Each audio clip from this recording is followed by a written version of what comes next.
அனைவருக்கும் வணக்கம்.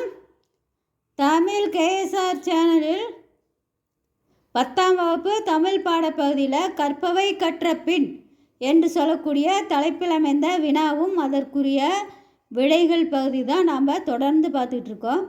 இன்றைக்கி பார்க்கக்கூடிய பகுதி இயல் 9 ஜெயகாந்தம் என்று சொல்லக்கூடிய உரைநடை பாடத்தில் கற்பவை கற்ற பின்.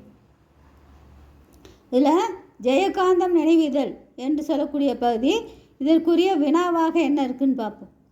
வகுப்பு மாணவர்களின் படைப்புகளை திரட்டி குழுவாக இணைத்து கையெழுத்து இதழ் ஒன்றை உருவாக்குக.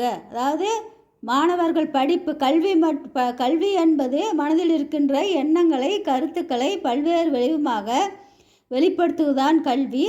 அதில் ஒவ்வொரு மாணவர்களுக்கும் தன்னுடைய தனி திறமைகள் இருக்கும்.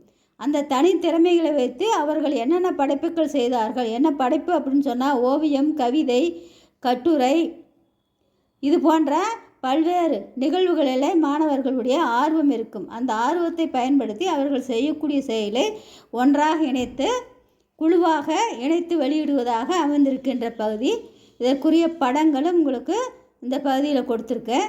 அந்த படத்தை பாருங்கள். மாணவருடைய கைத்திறன்கள் பலவற்றை இணைத்து உங்களுக்கு படமாக கொடுக்கப்பட்டிருக்கு. இதில் அந்த நூல்வெளி என்று சொல்லக்கூடிய ஜெயகாந்தனுடைய நூல்வெளி என்று சொல்லக்கூடிய பகுதியும் அவருடைய பெருமையும் இதில் இந்த பகுதியில் சொல்லியிருக்கு. மாணவருடைய படைப்புத் திறன்களை படங்களின் மூலம் காணலாம். நன்றி, வணக்கம், வாழ்க வளமுடன்.